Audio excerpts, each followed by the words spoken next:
That woman's been eyeing this gate for 10 minutes, keeps checking her phone and looking around.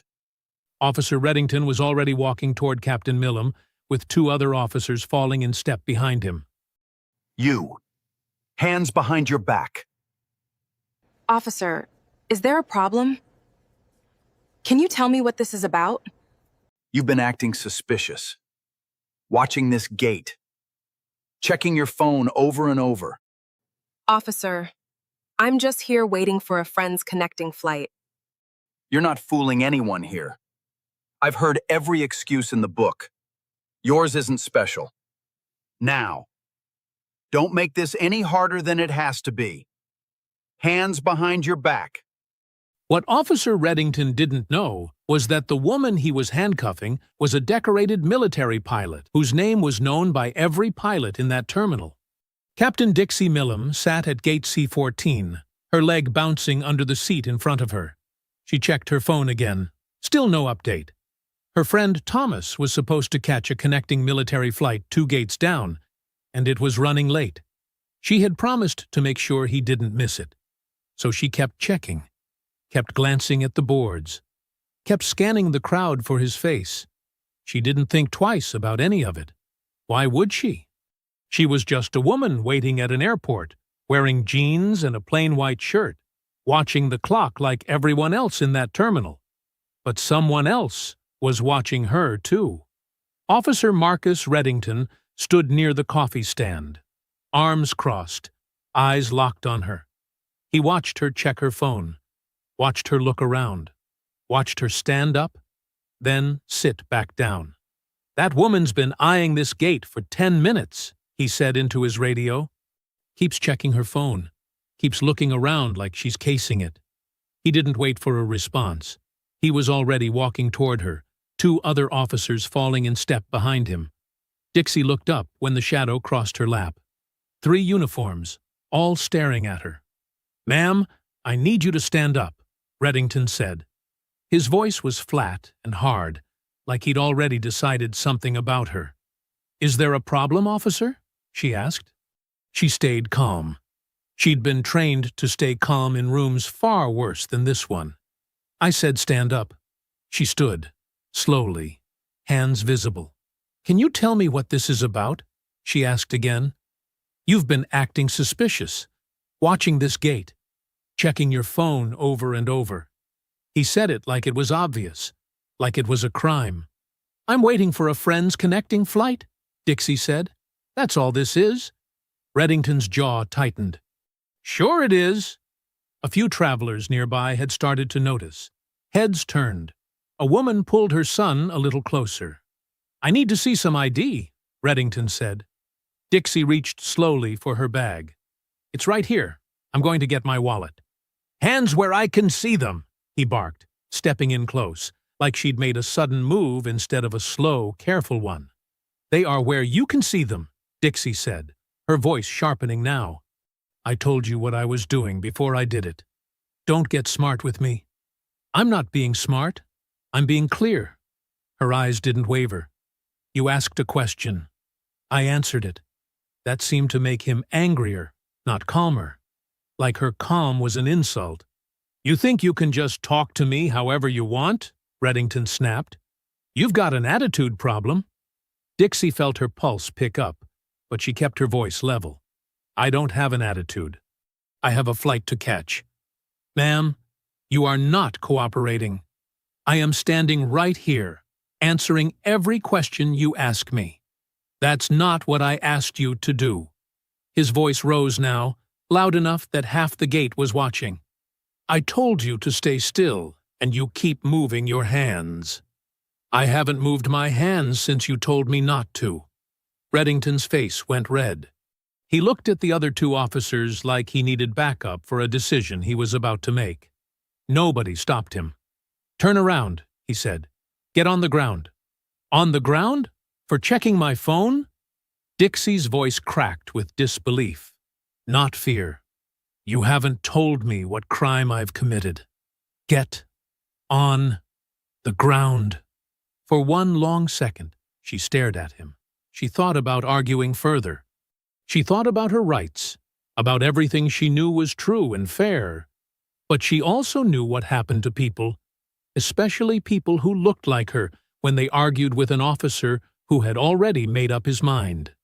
So she got down, knees first, then hands, onto the hard tile floor of a public airport gate in front of dozens of strangers holding up their phones.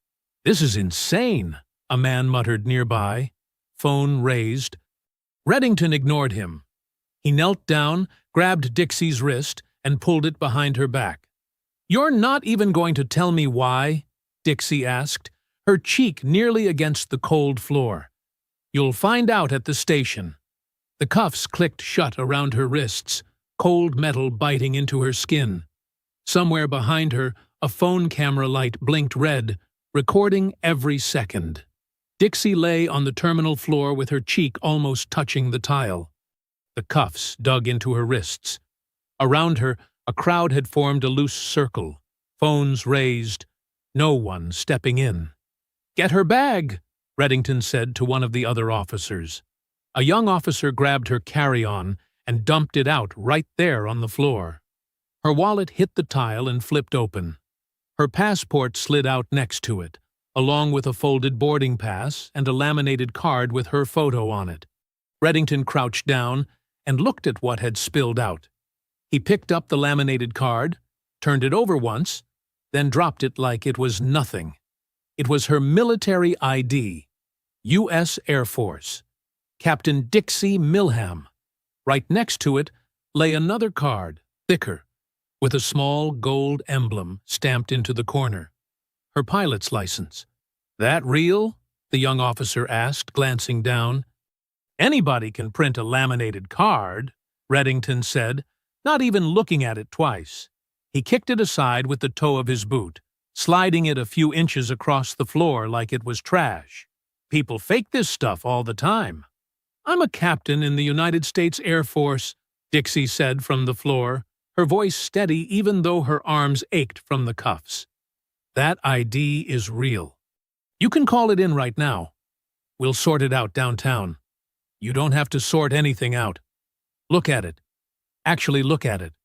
Reddington didn't look at it again. He stood up, brushing his hands off like he'd touched something dirty. Near the checkpoint, a TSA supervisor named Malik Colson had stopped mid-stride, watching the whole thing unfold.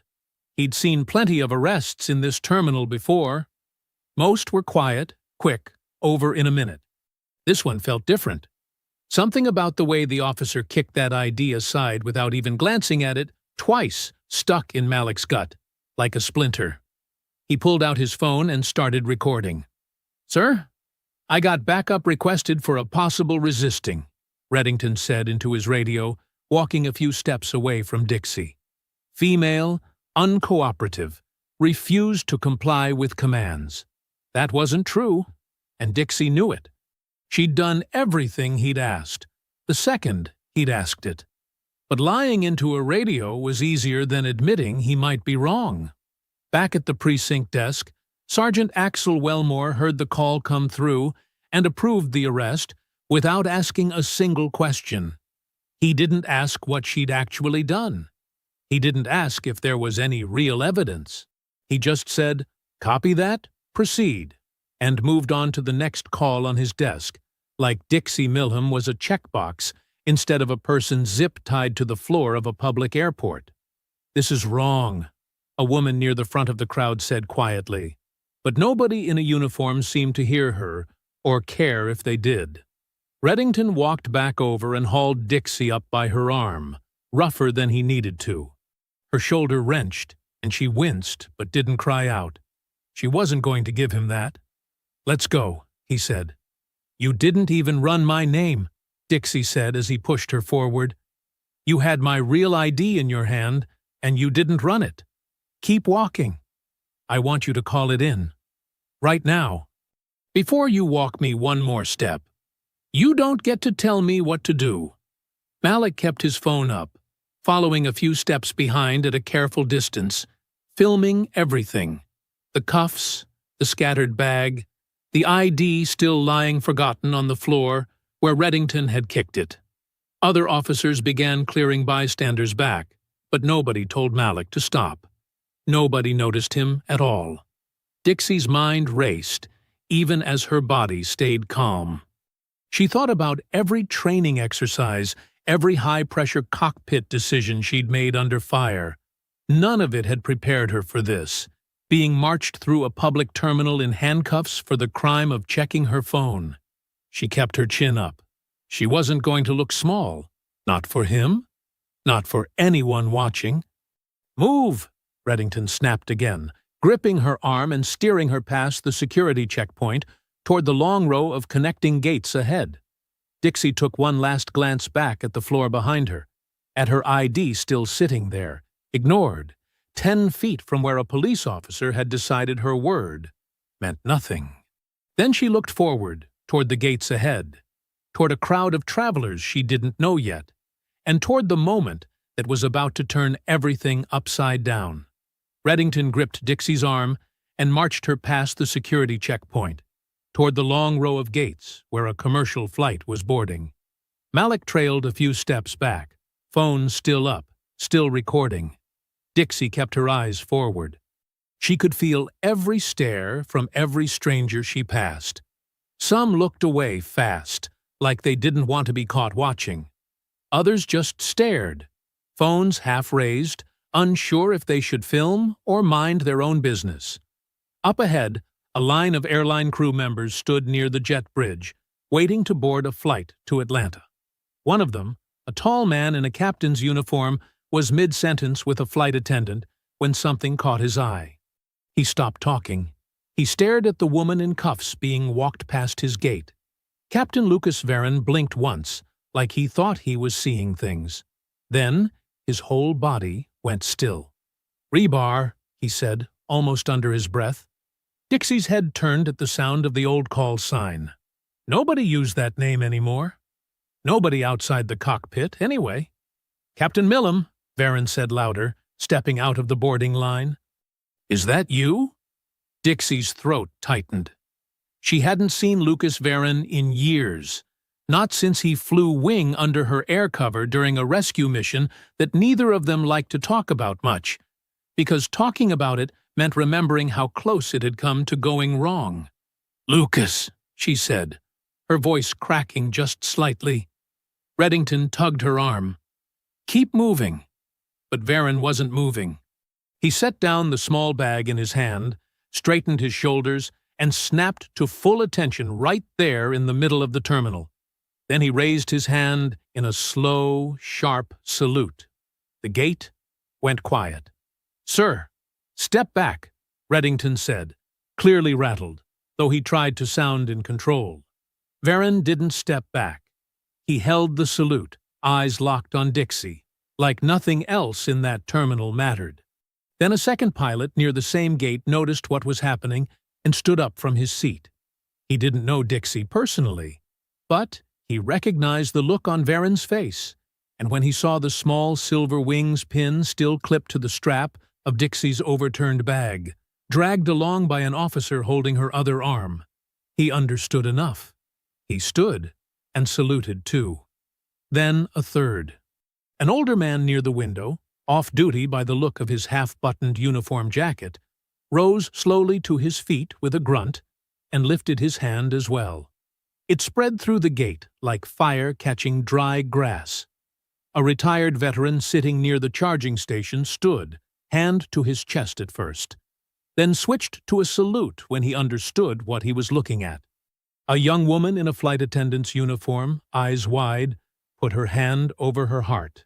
One by one, uniforms and civilians alike rose from their seats, until nearly 24 people stood in silence, honoring a woman who was still wearing handcuffs. Malik's phone caught every second of it. His hands were shaking slightly, but he kept the frame steady, sweeping slowly across the row of saluting strangers and back to Dixie's face.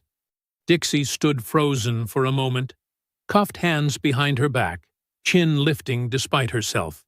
Her eyes stung, but she blinked hard and refused to let a single tear fall in front of Reddington. "She's a decorated combat pilot," Varon said, loud enough for the whole gate to hear, loud enough for the cameras now rising all around them. Silver Star. Multiple tours. You've got her in cuffs for what, exactly? Reddington's face went pale, then red. This isn't your business. It is now, Varen said. Everyone here just watched you kick her ID across the floor. Whispers rippled through the crowd. Someone near the back said, "Is that real? Is she really military?"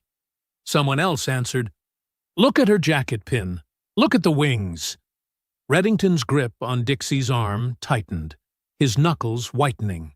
He looked around at the sea of phones, at the pilot still standing, at the passengers no longer looking away. He had a choice in that moment. He could stop. He could apologize. He could take the cuffs off right there and let this end. Instead, his jaw clenched. "The paperwork's already filed," he said, mostly to himself, like he was trying to convince himself it was true. "We're finishing processing." He pulled Dixie forward again, past the row of saluting strangers, toward the holding room down the corridor. Behind them, Varen lowered his hand slowly, watching them go, his face hard with fury. "This isn't over," he said quietly. Malik kept filming until they disappeared around the corner. The holding room was small and gray, with a metal table bolted to the floor and one narrow window facing the tarmac. Reddington pushed Dixie into a chair and unlocked one cuff, then looped it through a bar on the table and locked it again. Her other wrist stayed bound behind her. "Someone will be with you shortly," he said, not meeting her eyes. "You mean someone will finally look at my ID?" Dixie said. He didn't answer. He left, the door clicking shut behind him. Dixie sat alone for a few minutes, her shoulder throbbing where he'd yanked her arm earlier. She flexed her free hand slowly, trying to keep the blood moving, trying to keep her mind sharp. She thought about the salute, about Lucas Varen's face, about all those strangers standing up for her when the people paid to protect her wouldn't even glance at her ID twice. The door opened again. This time it was Sergeant Axel Wellmore, a heavy-set man with tired eyes and a phone already in his hand. He glanced at Dixie, then at the phone screen, then back at Dixie. His face changed the moment he connected the two. "You're the one from the video," he said. "Which video would that be?" Dixie asked. "The one where your officer kicks a valid military ID across the floor? Or the one where 20 people salute me while I'm in cuffs?" Wellmore's jaw tightened. He didn't answer directly. Instead, he stepped just outside the door and lowered his voice, but not low enough. Dixie could still hear every word. "We need to handle this quietly," Wellmore said into his radio, "before the chief sees it blow up any further. Get Reddington's report finished. Standard processing, no comment to press. Nobody talks to anybody until I say so." Outside the door, unseen by either of them, Malik Coulson stood near the security office, pretending to check a clipboard. His phone was in his jacket pocket, screen dark but still recording audio, the microphone pressed close enough to catch every word through the thin door. Wellmore stepped back inside. He looked at Dixie like she was a problem to be managed, not a person who'd just been humiliated in front of a terminal full of witnesses. "Ma'am, we're going to finish processing you," he said. "Standard procedure." "Standard procedure for what crime?" Dixie asked.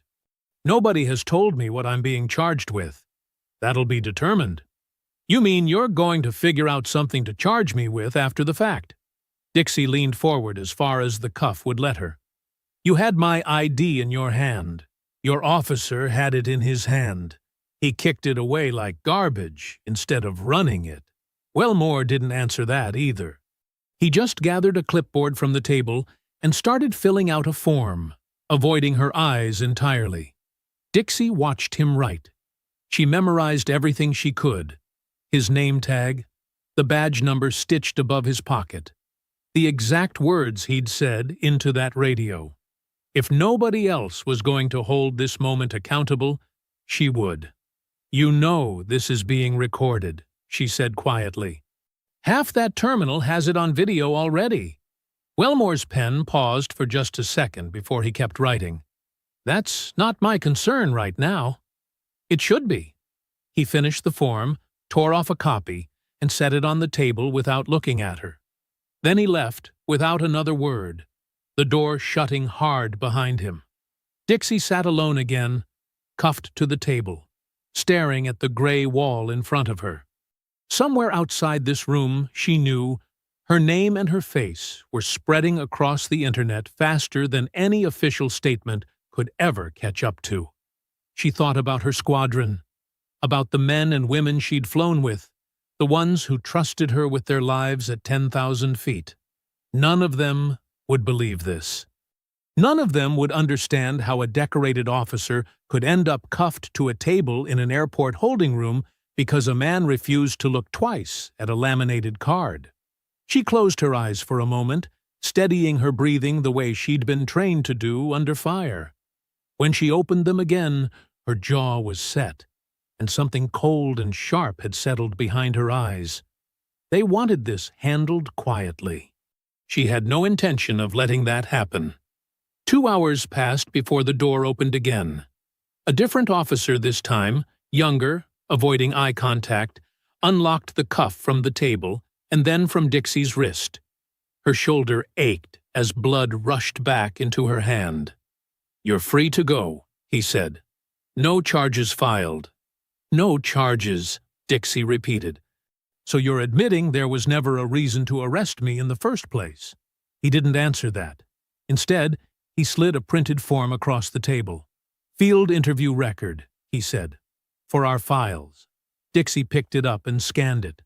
Her name, the time, a vague line about suspicious behavior and non-compliance.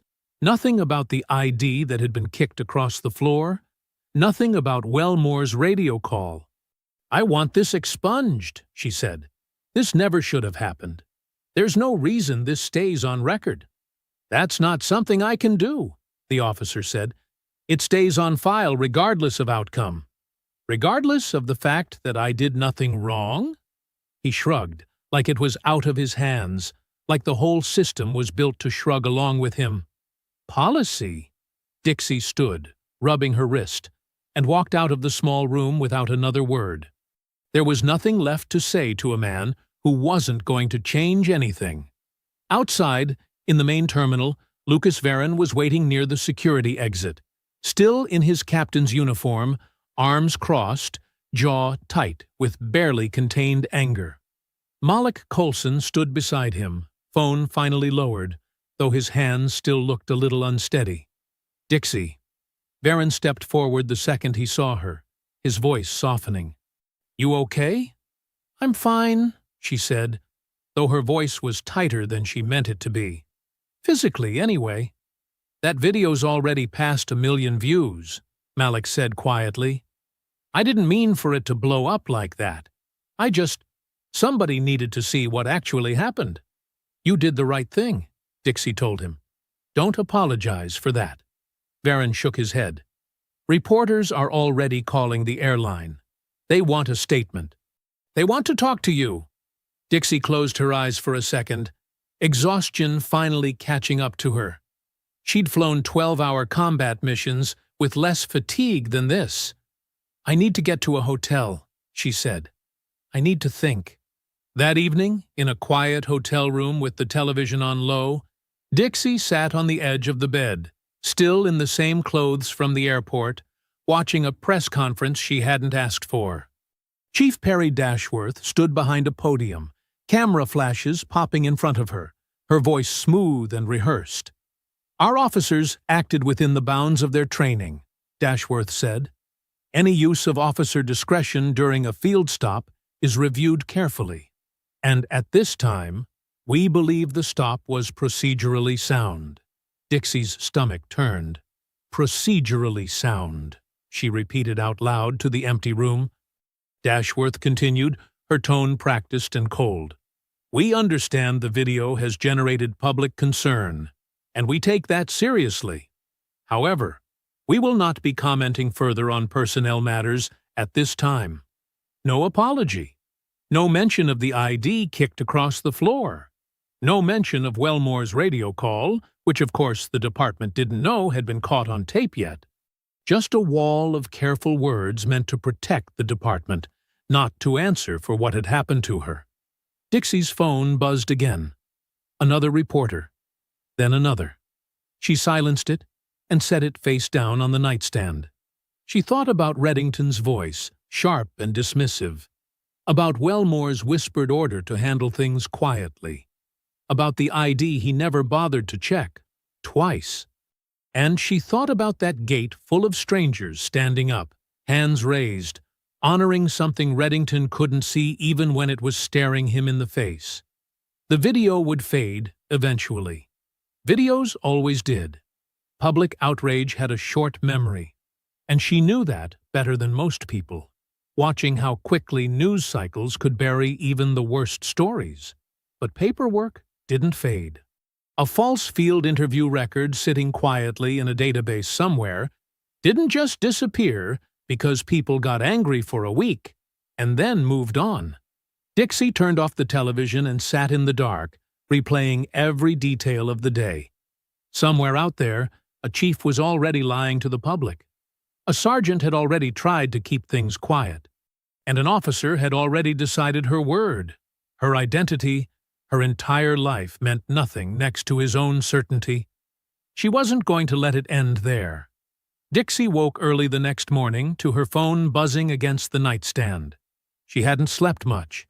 Every time she closed her eyes, she saw Reddington's boot sliding her ID across the tile. She checked the screen. Colonel Larry Palmerson, her old wing commander. She hadn't spoken to him in almost 2 years, not since he'd taken a liaison post at the Pentagon. She answered on the second ring. "Captain Milham," he said, his voice tight, with something between fury and disbelief. "Tell me that video isn't what it looks like." "Depends what it looks like to you, sir." "It looks like a police officer put my best combat pilot on the ground for checking her phone, and then a room full of pilots saluted her while she was still in cuffs." "That's about right," Dixie said. Palmerson was quiet for a second. She could hear him breathing hard on the other end, the kind of controlled anger she remembered from briefings gone wrong. "Lucas Varon called me last night," he said. "He flew under me, too, years back. He said you were treated like garbage in that terminal, Dixie. Ignored ID, false report, the whole thing." "That's accurate. This is a Pentagon exposure problem now," Palmerson said. "Whether that department realizes it or not. You don't put a decorated officer in cuffs on video and expect nobody upstairs to notice." Dixie sat up straighter. "What do you need from me?" "Nothing yet. But I want you talking to someone I trust. Her name is Lucy Sanders, DOT Civil Rights Division.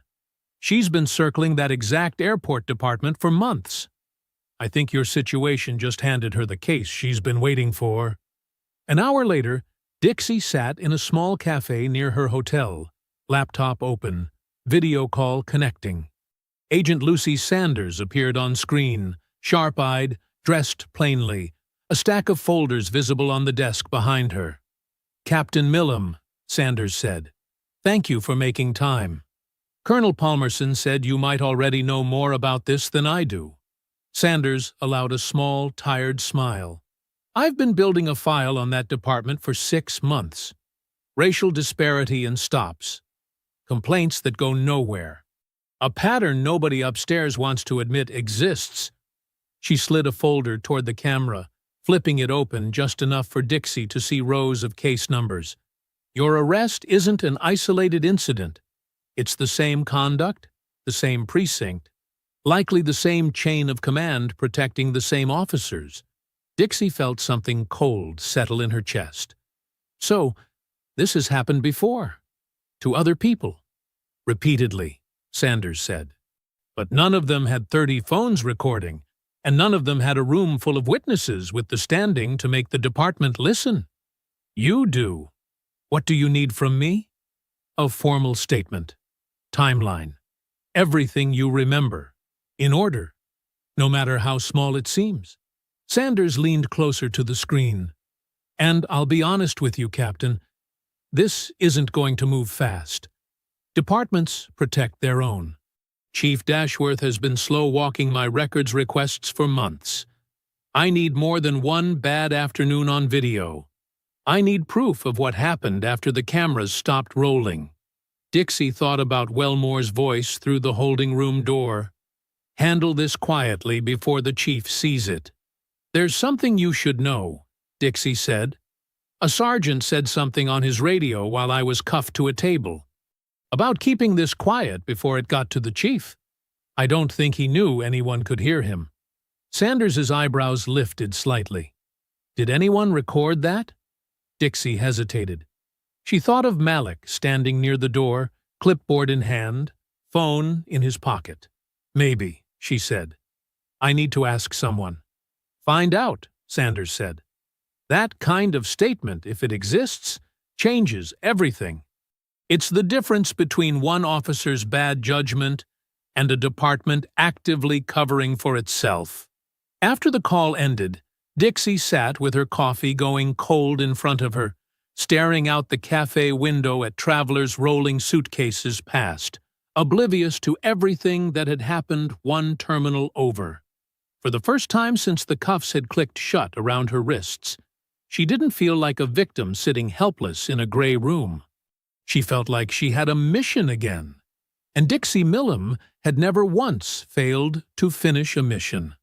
3 days after the arrest, Officer Marcus Reddington sat across a conference table from a department attorney named Grant Halliwell, a thin man with a calm voice and cold eyes. Sergeant Wellmore sat beside him, arms crossed, saying little. The video is a problem, Halliwell said, sliding a legal pad across the table. But videos don't tell us what you were thinking in the moment. Your report does. We need your report to explain the stop clearly. Give the public a reason. She was on her phone, looking around, Reddington said. That's suspicious behavior. That's all it takes. Halliwell shook his head slowly. That's not going to hold up against a salute video with 24 witnesses. We need something stronger. Something that shows this wasn't personal. Wasn't about her. Wellmore leaned forward.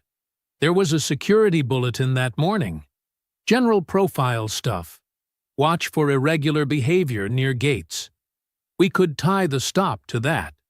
Halliwell's expression didn't change, but something in his voice sharpened with interest. That works. Officer Reddington, you recall reviewing a bulletin before your shift that morning, correct? Behavior indicators consistent with what you observed? Reddington glanced at Wellmore, then back at Halliwell. He understood exactly what was being asked of him. Yeah, he said slowly. I remember something like that. Matched some of what I was seeing. Good, Halliwell said, already writing. We'll draft the report around that. Officer observed behavior consistent with a recent security bulletin. Standard protocol was followed. That's a defensible position. By that afternoon, the official incident report had been filed and quietly leaked to a friendly local reporter. The headline that ran that evening read, Officer followed security protocol, Department says. The article quoted the bulletin claim directly, framing Reddington's actions as careful and justified rather than careless and cruel. Dixie saw the article that night from her hotel room and felt her stomach twist. They're rewriting it, she muttered to herself. Rewriting the whole thing. Meanwhile, at the airport, Malik Colson sat at his desk during a slow stretch of his shift, scrolling through the same article on his phone. Something about the timeline nagged at him. As a TSA supervisor, he had routine access to internal shift logs and bulletin distribution records, separate systems from the police department's own network. Out of habit more than suspicion, he pulled up the security bulletin system and searched the date of the arrest. He found the bulletin Reddington claimed to have reviewed before his shift. The timestamp read 11:47 a.m. Dixie's arrest had happened at 9:12 a.m. Malik stared at the screen for a long moment, doing the math twice just to be sure he wasn't imagining it. The bulletin Reddington claimed justified his suspicion of Dixie hadn't even existed yet when he stopped her. It had been entered into the system nearly 3 hours after she was already in cuffs. He didn't say anything to anyone at first. He wasn't sure what to do with it. Reporting it inside the department felt pointless, maybe even dangerous. He'd already put himself out there once with the video. Instead, he took screenshots. Careful, time-stamped screenshots of the bulletin entry log, saved quietly to a folder on his personal cloud drive, separate from anything work-related. He didn't delete his original video either. He kept everything, untouched, waiting for the right moment. That evening, Dixie got a call from Agent Sanders. "I saw the article about the bulletin," Sanders said. "I want you to know, even if that bulletin is real, timing like that can be verified against dispatch and system logs eventually. These things leave trails. Departments think paperwork protects them, but paperwork can also convict them, if you know where to look." "How long will that take?" Dixie asked. "Longer than I'd like," Sanders admitted. "Departments don't hand over their own contradicting evidence quickly. I'll need proper legal process to force it, unless something faster turns up first." Dixie thought about Malik, about the way he'd kept his phone steady through the whole arrest, about the quiet way he'd stood near that holding room door. "There might be someone already looking," she said. "Talk to him," Sanders said, carefully. "If he's found something, we need to know exactly what, and we need it documented the right way, so it holds up later." Dixie ended the call and sat quietly, staring at the ceiling of her hotel room. The department thought a fake bulletin and a friendly headline would make the truth go away. They had no idea what kind of trail they were leaving behind. Lucas Varon couldn't stop thinking about the headline. "Officer followed security protocol," department says. He read it twice on his layover in Denver, jaw tight, hands gripping his phone like he wanted to crush it. He wasn't going to let the department control the story that easily. That night, from a hotel room 3 states away, he started making calls. Old squadron contacts, airline crew he'd flown with for years, a veterans group he volunteered with back home. He didn't ask for money or lawyers. He asked for one simple thing: show up. "Same terminal," he told each person. "Same gate, if we can manage it. We're not protesting. We're just standing there, letting people see who she really is." Word spread fast. Pilots talked to pilots. Veterans talked to veterans. Within 4 days, Varon had over 60 people confirmed, some flying in on their own dime just to be there. Dixie found out about it through a text from Varon that simply read, "Be at gate C14, Thursday, 10 a.m. Wear whatever you want. Just be there." She almost said no. Some part of her wanted to disappear from cameras entirely, to let her lawyer and Sanders handle things quietly through proper channels. But another part of her, the part that had spent years refusing to back down from anything, knew quiet wasn't working. Quiet had gotten her a false bulletin and a friendly headline defending the man who kicked her ID across the floor. She showed up. When she walked into the terminal Thursday morning, she stopped cold at the site waiting for her.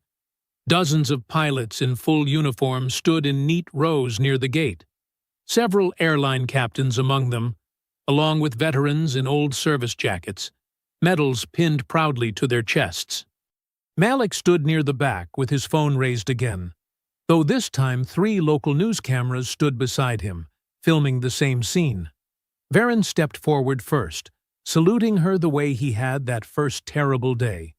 Except this time, there were no cuffs on her wrists, no officer pulling her arm.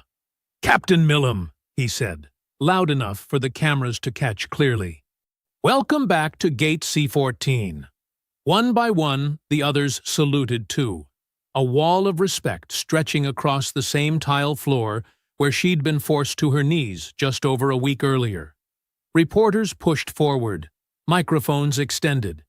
"Captain Milham, can you tell us what happened that day?" one reporter asked. Dixie took a steady breath. "I checked my phone while waiting on a friend's flight. That's what happened. That's the entire crime I committed. The department says an officer followed a security bulletin," another reporter said. "Do you have a response to that?" "I'd ask them to show the timestamp on that bulletin," Dixie said evenly. "Because from what I understand, it didn't exist yet when I was already in handcuffs." A ripple went through the small crowd of reporters. Pens moved fast across notepads. Malik, standing at the back, felt his stomach flip. He hadn't told anyone officially about the timestamp discrepancy yet, only shared quiet hints with Dixie. Watching her say it out loud in front of cameras made it suddenly, terrifyingly real. That evening, back at his apartment, Malik made a decision. He reached out to a local reporter he trusted, someone who had covered TSA staffing issues fairly in the past, and offered to share information anonymously. He didn't reveal his name or his role. He simply sent the time-stamped screenshots showing the bulletin's real entry time, 3 hours after Dixie's arrest. The reporter verified the file metadata overnight. By morning, the story had changed completely. Department's Security Bulletin Defense. Contradicted by system records, the new headline read. The article laid out the timeline plainly. Arrest at 9:12 a.m., bulletin entered at 11:47 a.m., no spin. No department quote softening it. Just the numbers, side by side, impossible to explain away. Dixie read it on her phone that morning with her coffee shaking slightly in her other hand. Chief Dashworth's office scrambled within hours. By early afternoon, a terse statement went out. "We are aware of discrepancies raised regarding the timeline of events and are reviewing the matter internally." It wasn't an apology. It wasn't an admission. But it was a crack. The first real crack Dixie had seen since the moment those cuffs snapped around her wrists. She thought of the terminal full of saluting strangers behind her, of Varen's steady voice on camera, of Malik quietly working in the background without ever needing credit. For the first time, she let herself believe the department was starting to lose control of its own story. 1 week after the timestamp story broke, Dixie's phone rang while she was packing her bag at the hotel, finally preparing to head home. It was Agent Sanders, and for the first time since they'd started talking, her voice carried something close to excitement. "The Department of Transportation is opening a formal review," Sanders said, "of the whole department, not just your arrest, the pattern behind it. Your case, combined with the bulletin discrepancy, gave us enough public pressure to finally push it through." Dixie sat down slowly on the edge of the bed. "They're actually doing something." "They're doing something," Sanders confirmed. "Announcement goes out this afternoon. I wanted you to hear it from me first." By early evening, the news had already spread. Chief Perry Dashworth stood at a podium again, but this time her tone had shifted from defensive to carefully cooperative. Cameras flashed as she read from a prepared statement. "In light of recent developments, our department will fully cooperate with the Department of Transportation's review," Dashworth said. "We take these concerns seriously. Effective immediately, Officer Reddington has been placed on administrative desk duty pending the outcome of an independent internal review." Dixie watched the broadcast with cautious relief. It wasn't justice yet, but it was movement, real movement, after weeks of stone walls. Varen called her that night, his voice lighter than she'd heard it in weeks. "Desk duty," he said. "It's not enough, but it's something. First time that department's admitted anything since this started." "Sanders says the federal review will look at everything," Dixie told him. "Not just me, other cases too. The pattern she's been building for months." "You did that," Varen said. "You and that TSA kid with the timestamps. We did it. Dixie corrected. All of us. 2 days later, Colonel Palmerson called with news of his own. "I've made some calls," he said. "Pentagon awareness of your case is spreading. People are paying attention to how this plays out, especially with a decorated officer at the center of it. That kind of attention makes it harder for a local department to bury things quietly, even if they want to." "Thank you, sir." "Don't thank me yet," Palmerson said. "Departments like this don't fold easily. They fold slowly, and only when they have no other choice left." Dixie met with Sanders in person a few days later, in a small government office cluttered with case files and a whiteboard covered in dates and names. Sanders looked exhausted but focused, gesturing Dixie toward a chair across from her desk. "I'm scheduling a formal federal hearing," Sanders said. 6 weeks from now. Enough time to gather everything properly. Make sure it's airtight when we present it. Your testimony, the bulletin evidence, witness statements from the terminal, everything. 6 weeks, Dixie repeated. "I know that feels long," Sanders said. "But rushed cases fall apart under pressure. I want this one to hold." Dixie nodded slowly, though impatience gnawed at her chest. She'd spent her career trained to act fast, to make split-second decisions under fire. Waiting 6 weeks for a hearing felt like being grounded, stuck circling an airfield with no clearance to land.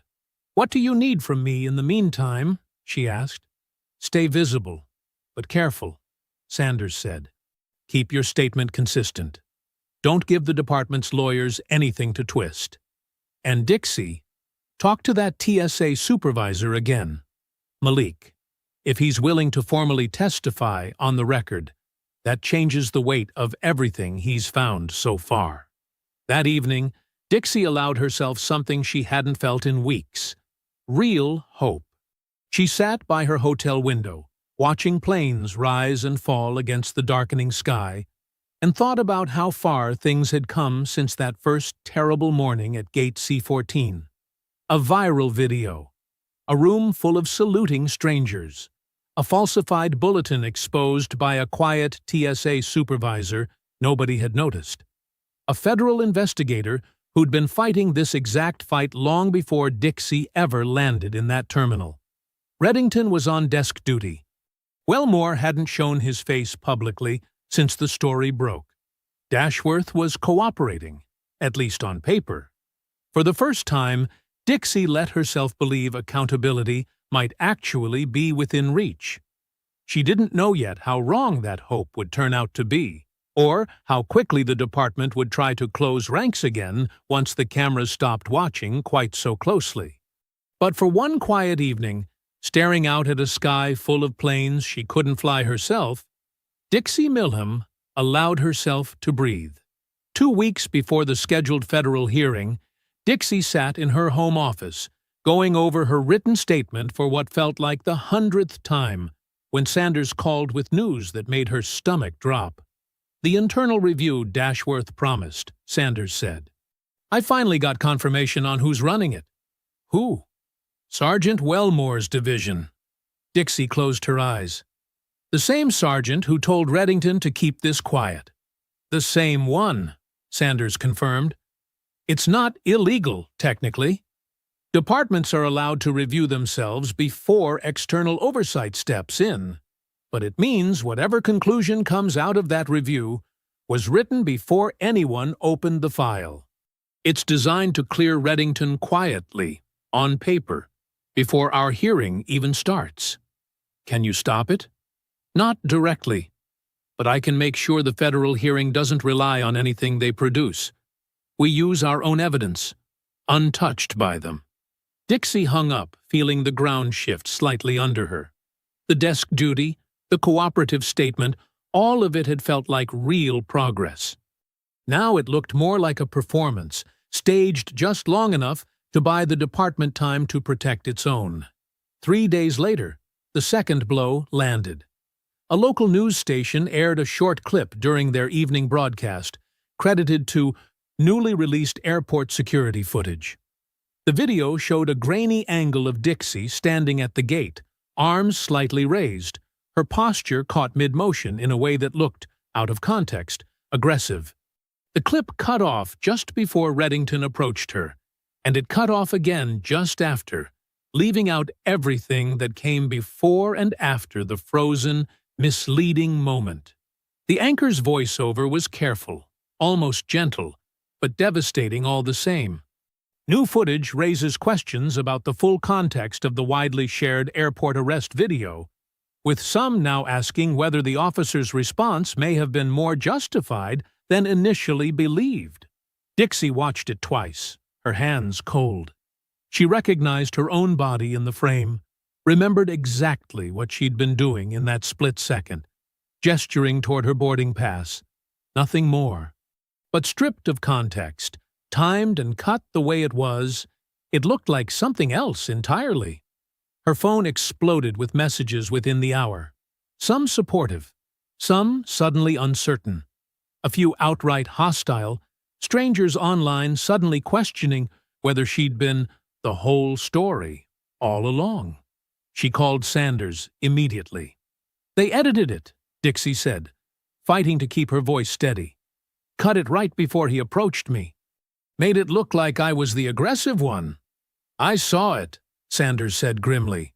"Selective editing, timed 2 weeks before our hearing. That's not an accident. That's strategy. Can we get the full footage, the real footage, unedited?" "I've been trying," Sanders said. "Which brings me to the next problem. I filed a formal request for the complete CCTV archive from that gate, full, unedited, time-stamped. I need it to counter this clip directly." "And?" There was a pause on the line. "Denied. This afternoon. Dashworth's office cited ongoing investigation as grounds to withhold it." Dixie sat down hard on her couch, staring blankly at the muted television still looping the damaging clip in a corner of the screen. "They're allowed to just deny it?" she asked. "The same footage that could clear my name?" "Temporarily, yes," Sanders said. "I can push back through legal channels, but that takes time we don't fully have before the hearing. And if the edited clip keeps circulating unanswered, it could shift how the hearing panel sees you before we even walk in the room." Dixie pressed her palm against her forehead, exhaustion crashing over her all at once. Weeks of careful progress, the salute video, the exposed bulletin, the Federal Review announcement, all of it suddenly felt fragile again, like sand shifting under her feet. "They're not going to make this easy," she said quietly. "No," Sanders agreed. "They never do. Departments protect themselves first. Always. It's not until they have absolutely no other option left that they start protecting the truth instead." After the call ended, Dixie sat alone in the dark, replaying the edited clip in her mind, feeling the ground beneath her case crack wider with every passing hour. Somewhere, buried in a system the department controlled and refused to release, sat footage that could prove exactly what really happened. And for the first time since this whole nightmare began, Dixie didn't know how she was going to get to it in time. The denial letter sat on Dixie's kitchen table for 2 days before she could bring herself to read it a third time. Official letterhead. Clean, bureaucratic language. Access to requested surveillance footage denied at this time due to ongoing internal investigation. No timeline given for reconsideration. She traced her finger along the last line, feeling something close to despair settle into her chest. The hearing was 10 days away. The edited clip was still circulating online, still doing its quiet damage every time someone new stumbled across it without the context she couldn't yet prove. Sanders called that afternoon, her voice tighter than usual. "I want to be straight with you," she said. Without that footage, or something equally strong to counter the edited clip, this hearing gets harder. Not impossible. Harder. Dashworth's team has closed ranks completely. Wellmore's sham review will probably clear Reddington on paper any day now. They're playing for time, and right now, time is working against us. "There has to be something," Dixie said, more to herself than to Sanders, If there is, we need it fast. After the call, Dixie sat at her table for a long time, staring at nothing, running back through every moment of that terrible morning at gate C14. The cuffs, the scattered bag, the ID kicked aside, the holding room, Wellmore's voice through the door, and Malik. Malik with his phone raised the entire time, from the first moment officers surrounded her to the second they disappeared around the corner toward the holding room. Malik standing quietly outside that door with a clipboard, pretending to check inventory while his phone recorded everything Wellmore said. Dixie sat up straight. The department controlled a lot of things. Dashworth's office controlled the CCTV archive, the internal reports, the sham review, even parts of the press narrative for a while. But Malik wasn't airport police. He was TSA, federal technically, but operating under an entirely separate chain of authority, separate systems, separate records that Dashworth's department had no power to touch, edit, or deny. They had never once taken his phone, never once asked him for his footage. In all the chaos, all the strategy, all the lawyers and sergeants scrambling to protect themselves, nobody on the department side had thought to control the one witness standing quietly at the edges the entire time. Dixie grabbed her phone and called Malik directly for the first time since the terminal event weeks earlier. He answered on the second ring, sounding surprised. "Captain Milham. Everything okay?" "I need to ask you something important," Dixie said. "That day, everything you filmed, from the moment they stopped me until the moment I was walked out of that holding area. Do you still have it? All of it? Untouched?" There was a brief pause on the line. "Yeah," Malik said slowly. "I never deleted anything. I backed it up the same night, actually, onto a separate drive, just in case. I wasn't sure what to do with all of it, so I just kept it, along with the bulletin screenshots." "All of it," Dixie repeated, her pulse quickening. "Including the audio outside the holding room door?" "Especially that," Malik said. "I remember thinking that part mattered most, even before I understood exactly why." Dixie closed her eyes, relief and adrenaline crashing through her chest at the same time. "Malik, I need you to talk to someone. Agent Sanders, the federal investigator I mentioned before. She needs everything you have, exactly as it is, unedited, time-stamped, all of it." "Is this going to cause problems for me?" Malik asked, his voice quieter now, uncertain. "It might," Dixie said honestly. "I won't lie to you about that. But it's the difference between the truth coming out or getting buried for good. Dashworth's office just denied a federal request for footage that could clear my name. You might be the only person left holding evidence they can't touch or edit." Another pause, longer this time. Then Malik exhaled slowly. "Okay," he said. "Give me her number. I kept it this long for a reason.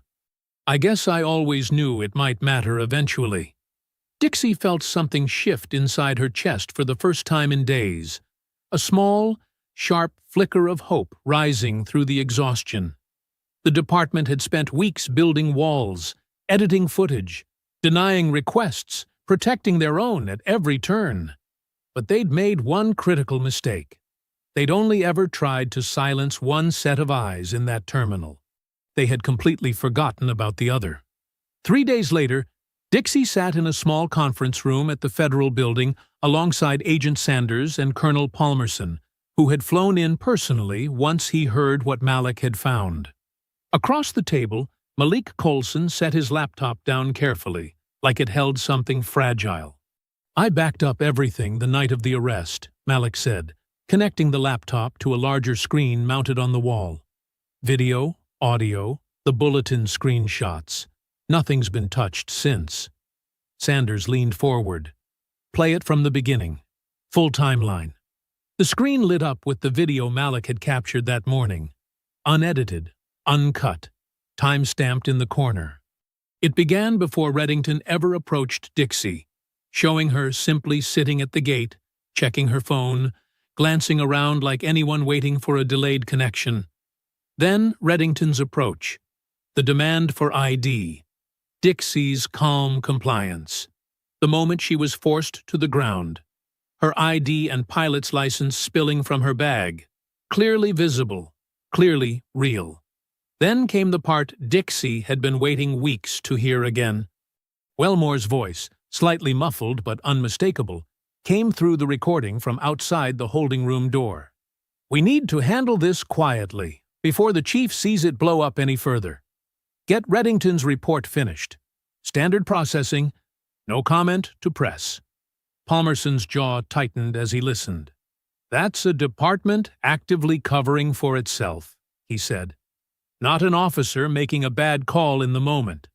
That's leadership choosing silence over accountability." "There's more," Malik said quietly, pulling up a second file. The bulletin logs. He displayed the timestamp screenshots side by side. Dixie's arrest, logged officially at 9:12 a.m. The security bulletin Reddington claimed justified his suspicion, entered into the system at 11:47 a.m., nearly 3 hours later. "This proves the department's official incident report contains a fabricated justification," Sanders said, writing quickly on her legal pad. "Filed after the fact, presented as if it existed beforehand. That's not just misconduct. Depending on how it's charged, that's falsification of an official record." Dixie sat quietly through all of it, watching herself relive that morning on a screen in front of strangers, feeling the same tight anger rise in her chest all over again. But underneath the anger, something steadier was building now, something that felt almost like relief. "This is everything we need," Sanders said finally, closing her folder. "Untouched, independently sourced, completely outside the department's control. They can't edit this, they can't deny access to it, because it was never theirs to control in the first place." "What happens now?" Dixie asked. "I subpoena all of it into the federal hearing record," Sanders said. "Formally, immediately.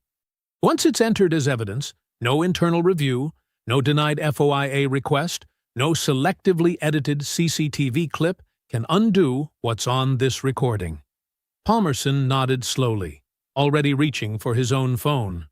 "I'll make some calls tonight," he said. "This deserves national attention, not just local coverage. If the Pentagon's aware, if defense press is watching, that department loses its ability to quietly bury this the way they've tried to do at every other turn."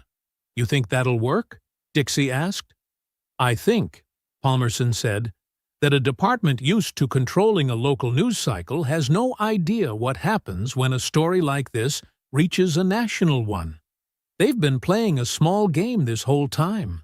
We're about to change the size of the board." Malik sat back slightly, looking almost stunned by the weight of what he'd just handed over. "I never thought a video from my phone would end up mattering this much," he admitted. "It's the only reason any of this is possible," Dixie told him. "You kept recording when everyone else looked away. That's not small." Sanders gathered her files, already moving toward the door. Energy radiating off her that hadn't been there in weeks. "The hearing is in 4 days," she said. "I'll have all of this formally entered by tomorrow morning. Captain Milham, Colonel Palmerson, Mr. Colson, I need everyone ready to speak on record."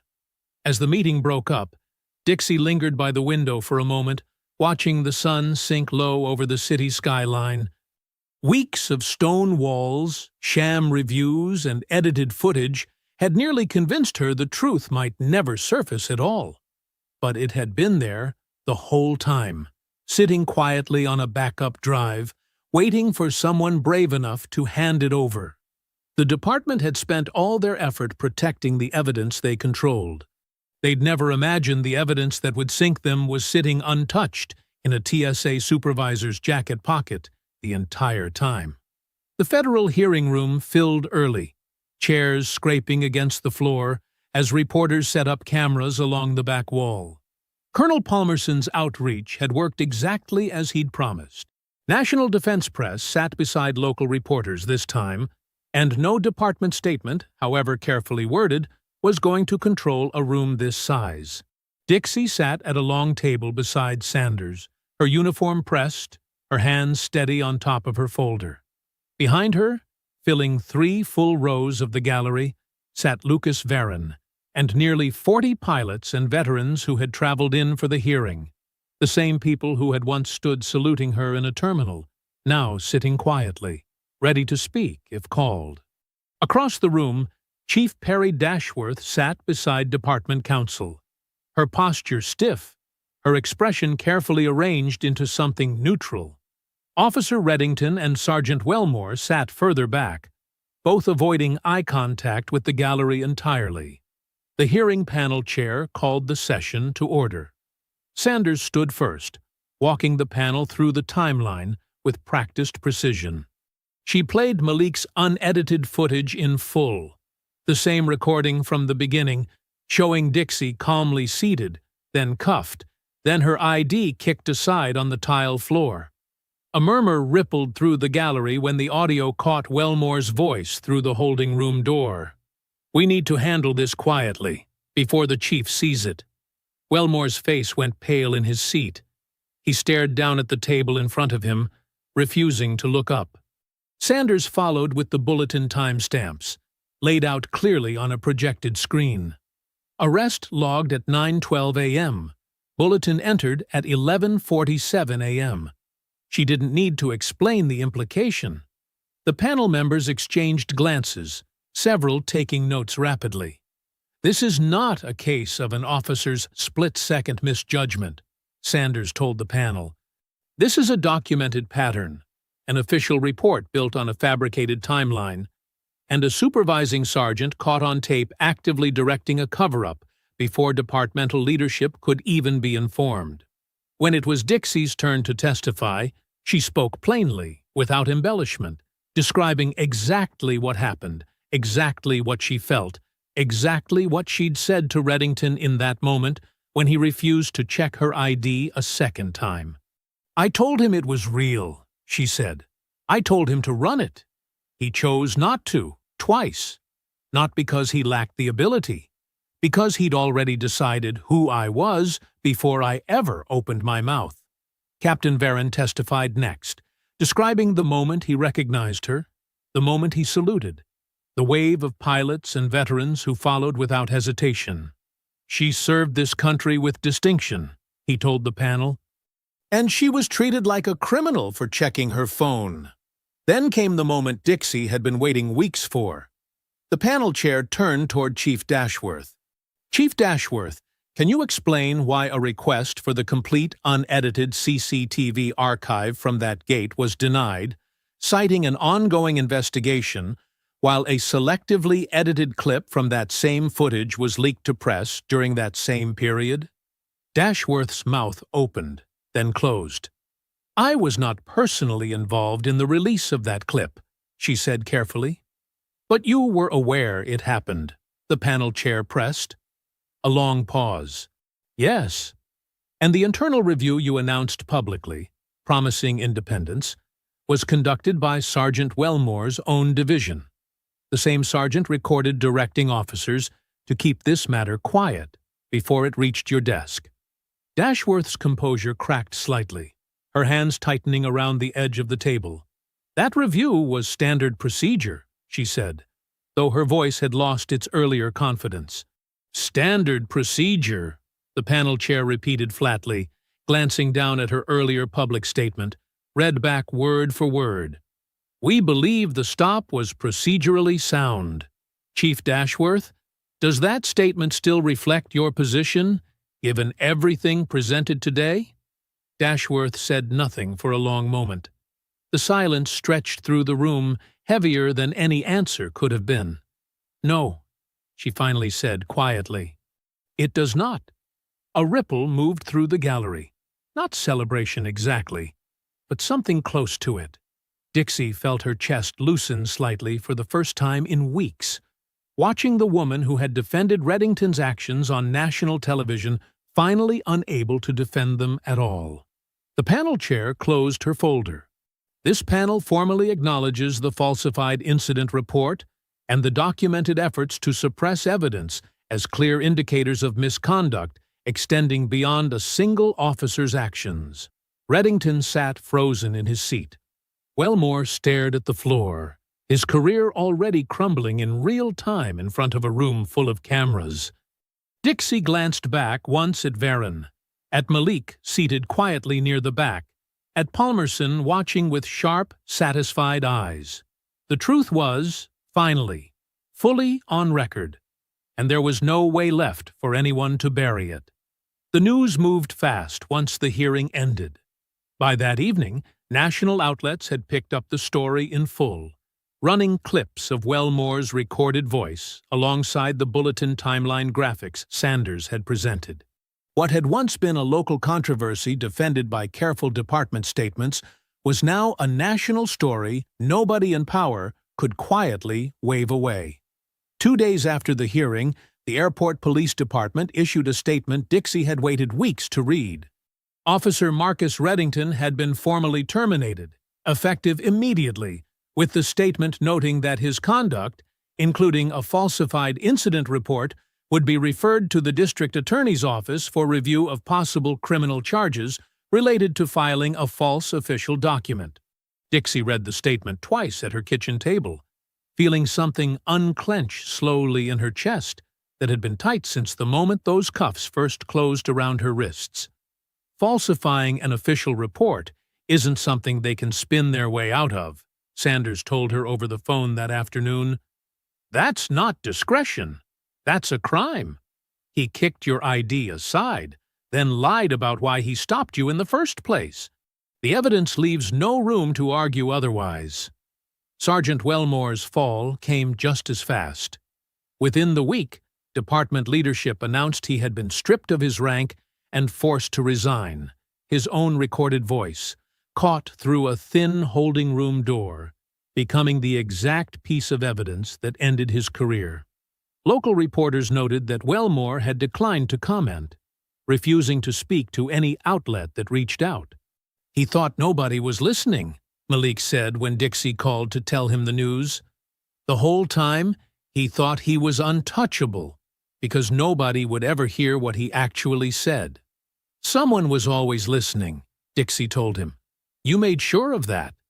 The bigger blow landed a week later.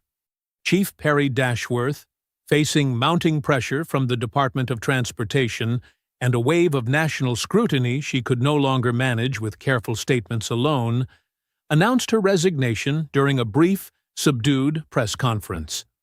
She read a short prepared statement, thanking the department for the opportunity to serve, offering no apology, no direct acknowledgement of what her leadership had allowed to happen.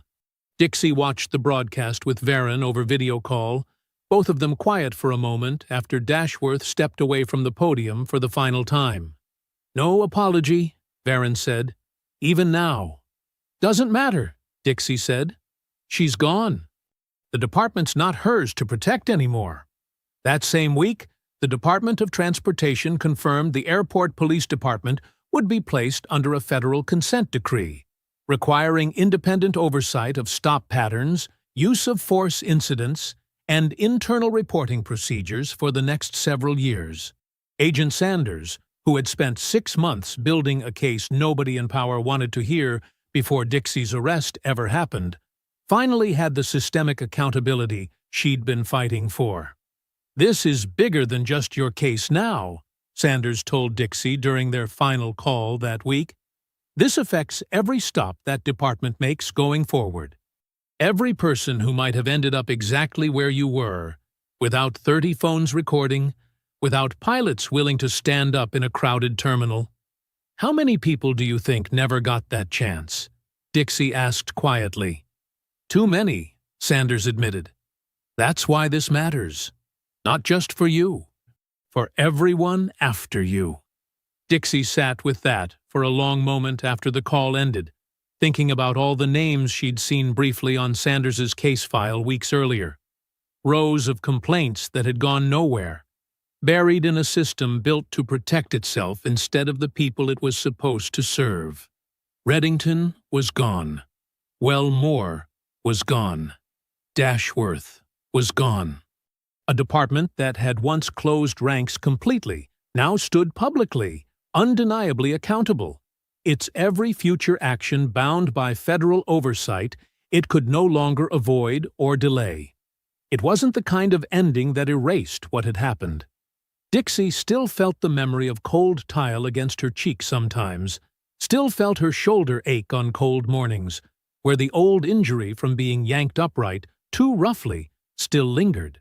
But watching the resignation, the consent decree announcement, the criminal referral, one after another, Dixie finally felt something she hadn't let herself feel in weeks. It was over. Not forgotten, not erased, but over and undeniably, visibly won. 6 weeks after the hearing, Dixie stood at the entrance to Terminal C again, suitcase handle in hand, heart beating a little faster than she wanted to admit. She hadn't been back to this airport since the day everything happened. She'd flown out of other terminals since then, taken longer drives to avoid it entirely. But this trip, a visit to see Colonel Palmerson's retirement ceremony, meant coming back through Gate C14, whether she liked it or not. She walked through the security checkpoint slowly, half expecting the same tension to rise in her chest, the same tightness in her shoulders. Instead, she felt something steadier, calmer. Nobody stopped her. Nobody questioned her. She moved through security like anyone else, boarding pass in hand, coffee in the other, just another traveler making her way toward a gate. As she rounded the corner toward Gate C14, she stopped walking entirely. A small plaque had been mounted near the gate entrance, brushed metal, simple lettering. She stepped closer to read it. In recognition of Captain Dixie Milham and the community of service members who stood in solidarity here. May this terminal always remember the difference between suspicion and truth. Beneath the main text, smaller letters credited the Veterans Association Varen had rallied that day, along with a note thanking airport staff who supported transparency and accountability during the events that followed. Dixie stood in front of it for a long moment, throat tight, remembering exactly where she'd knelt on that same stretch of tile floor, remembering the cold metal of the cuffs, the sound of her ID sliding across the ground. Ignored. Now there was a plaque instead, a permanent marker that said none of it had been forgotten, or excused, or quietly buried the way the department had once tried so hard to manage. They installed that last month, a familiar voice said behind her. Dixie turned to find Lucas Varen standing there in his captain's uniform, a small duffel bag slung over one shoulder, clearly between flights himself. He smiled, the same steady smile she remembered from the day he'd first stepped out of a boarding line and snapped to attention in front of a terminal full of strangers. "You didn't tell me," Dixie said, still a little stunned. "Wanted you to see it for yourself," Varen said. "Figured it would mean more that way." They stood together for a moment, looking at the plaque, then out at the gate beyond it, filled now with ordinary travelers checking phones, sipping coffee, waiting for ordinary flights, none of them aware of what this exact stretch of floor had once meant. "How's Malik?" Dixie asked. "Good, actually," Varen said. "Got a promotion, believe it or not." TSA leadership noticed how he handled everything. Quietly, carefully, the right way. Dixie smiled, genuinely, for the first time in longer than she could remember. He deserves that. "And Wellmore's case?" Varen asked. "Any updates?" "Formal charges filed last week," Dixie said. "Falsifying an official report. Reddington's case moves forward, too. Sanders says both should go to trial by early next year." "Good," Varen said simply. No satisfaction in his voice, just quiet resolve. Justice. Finally moving the way it should have from the start. The boarding announcement crackled overhead, calling Dixie's flight to the gate. She glanced at her watch, then back at Varen. "That's me," she said. Varen straightened slightly, the same way he had that first terrible day, and for a moment Dixie thought he might salute her again, right there in front of the plaque, in front of the gate that had once held her down. Instead, he simply extended his hand. She shook it. "Safe flight, Captain," he said. "You too, Captain," she answered. Dixie turned and walked toward the jet bridge, boarding pass scanning cleanly. No officer stepping into her path, no hand gripping her arm, no voice ordering her to the ground. Just an open walkway, and beyond it, a plane waiting to take her home. She glanced back once before stepping through the door, taking in the plaque one final time. The quiet gate, the ordinary hum of travelers moving freely around her. Then she stepped onto the jet bridge and let the door close gently behind her.